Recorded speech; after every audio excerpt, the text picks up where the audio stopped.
Salut tout le monde, c'est Radfield et aujourd'hui on se retrouve pour la seconde partie du vidéo test de Gears of War 3 et cette fois on va parler du gameplay qui est globalement similaire voire quasiment identique à celui de Gears of War 2. Évidemment quelques légères améliorations ont été apportées. Les déplacements sont beaucoup moins lourds, il y a également le marquage des ennemis, de nouvelles armes, de nouveaux finish moves et les catapultes qui sont là pour dégommer les ennemis en plus des tourelles et ça c'est quand même pas mal.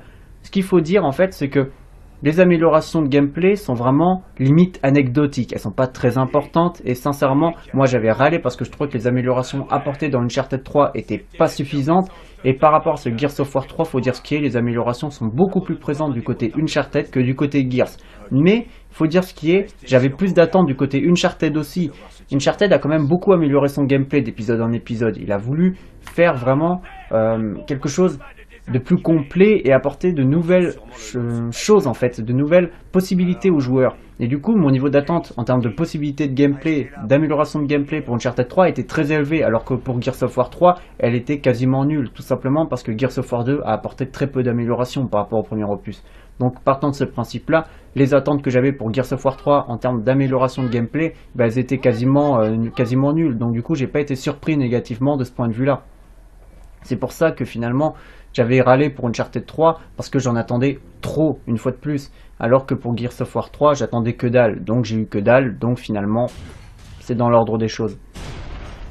L'intelligence artificielle alliée, je trouve qu'elle est correcte. Évidemment, plus la difficulté augmente, plus les potes sont cons. Et en mode de difficulté supérieure, oula qu'ils sont cons. Oula qu'ils sont cons. Honnêtement, plus vous augmentez dans la difficulté, moins ils sont utiles. C'est de la chair à canon, ils se font dégommer, ils ne servent quasiment plus à rien.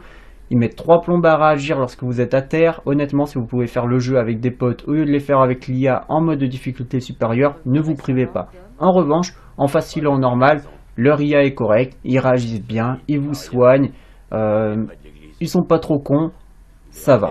Honnêtement, ça va. Il n'y a que en difficulté supérieure que le fait de parcourir le jeu avec un pote plutôt qu'avec l'IA est recommandé.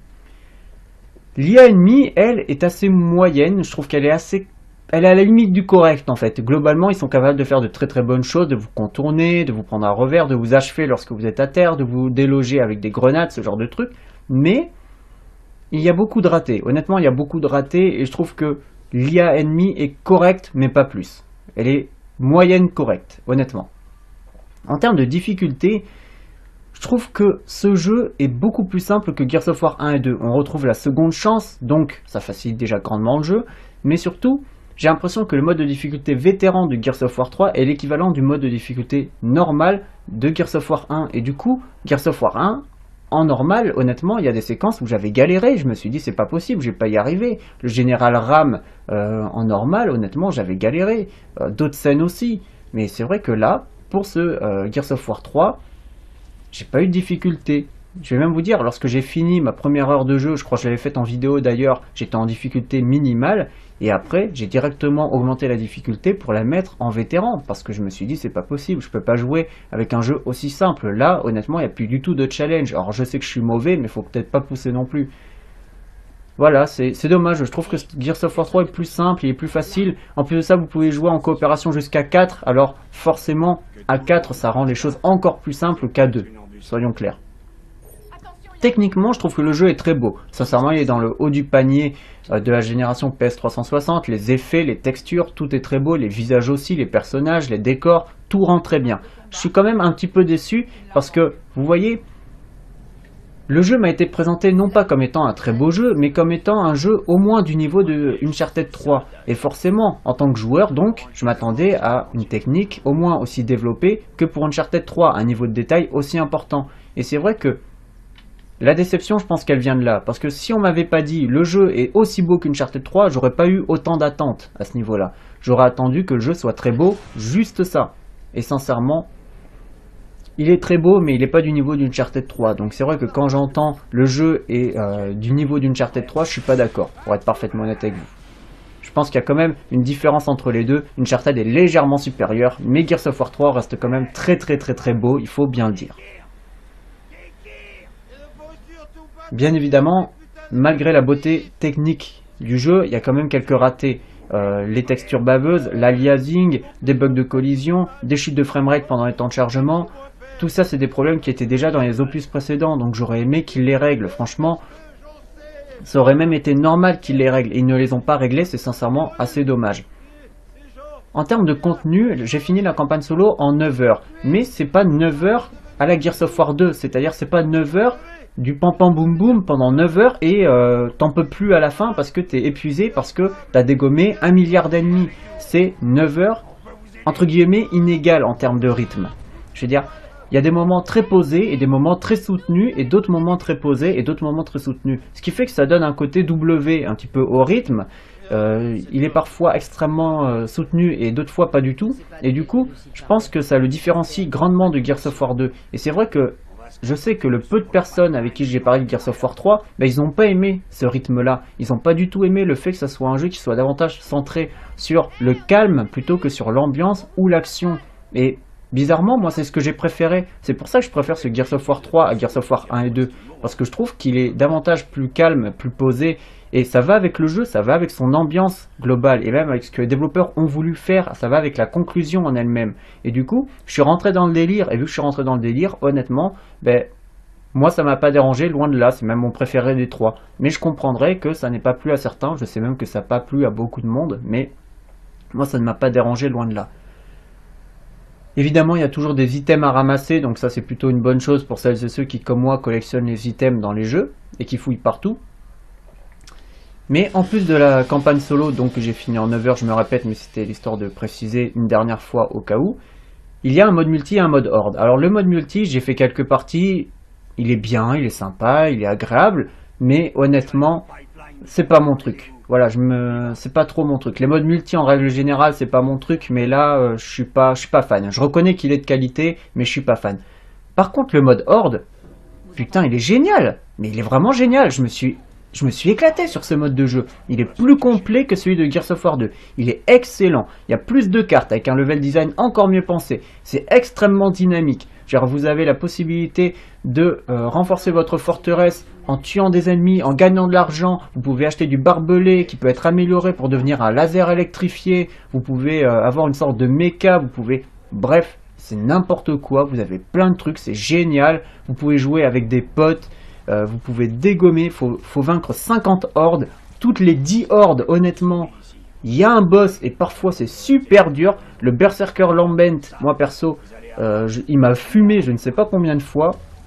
Donc sincèrement, si jamais vous n'avez pas envie de prendre Gears of War 3 pour la campagne solo parce qu'elle vous dit rien, le rythme ne vous dit rien, le multi non plus, prenez-le pour le mode horde. Rien que le mode horde en lui-même, il vaut le coup. J'ai passé plus de temps sur le mode horde que sur la campagne solo. Alors que davantage de temps est passé sur la campagne solo que sur les modes annexes en règle générale.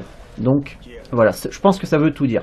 Pour finir, je trouve que ce Gears of War 3 est une très bonne conclusion, c'est aussi un très bon jeu, et honnêtement c'est mon préféré des 3 Gears of War. Alors je sais que c'est celui qui est le moins bien aimé par beaucoup de gens, paradoxalement, mais moi c'est mon préféré.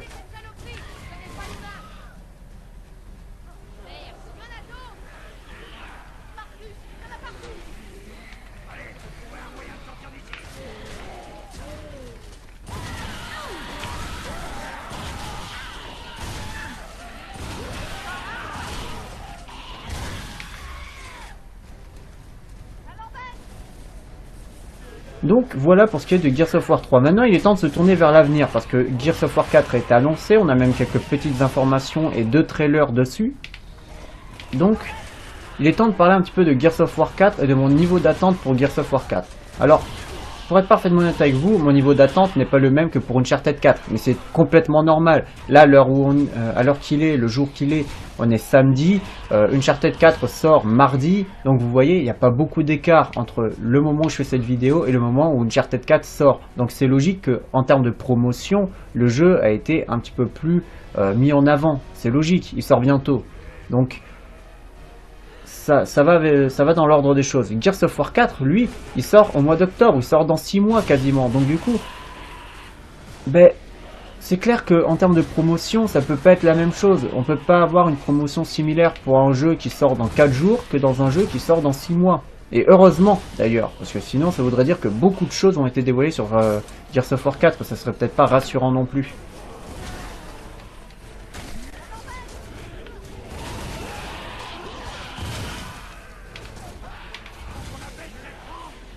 Du coup, mon niveau d'attente est certes moins élevé, mais c'est normal. Personnellement, je m'en fais pas à ce niveau-là. Je veux dire, je sais que s'il est moins élevé, c'est parce que tout simplement la promotion n'est pas au même stade, parce que l'écart entre le jour qu'il est actuellement et la date de sortie du jeu est beaucoup plus élevé pour Gears of War que pour Uncharted. Donc du coup, on ne peut pas avoir le même niveau d'attente pour les deux jeux. Ça reste cohérent. Ce que j'attends pour Gears of War 4, pour entrer concrètement dans le vif du sujet, c'est des similitudes entre le personnage de Marcus et le personnage de JD. C'est-à-dire que Marcus, c'est le père de JD, le nouveau héros que l'on va incarner. Et du coup, j'attends à ce que le personnage de JD ait une personnalité qui lui soit propre, qu'il ait un certain charisme, qu'il soit charismatique, qu'il soit intéressant, mais j'attends aussi qu'il ait une personnalité qui rappelle un petit peu celle de Marcus. C'est-à-dire qu'il ne faut pas que les personnages soient identiques, mais il faut qu'il y ait quand même quelques traits de caractère qui reviennent. Vous voyez, qu'on se dise, putain, c'est bien le fils de son père. Et ça, c'est quelque chose que j'attends. Que le personnage soit similaire, mais pas identique, qu'il ait une personnalité qui lui est propre, tout en ayant des traits de caractère issus de son paternel. C'est quelque chose de très difficile à faire, et honnêtement, je pense que les développeurs ont réussi à faire quelque chose de bien. En tout cas, j'espère qu'ils ont fait quelque chose de bien. Ça, c'est une de mes attentes principales, soyons clairs.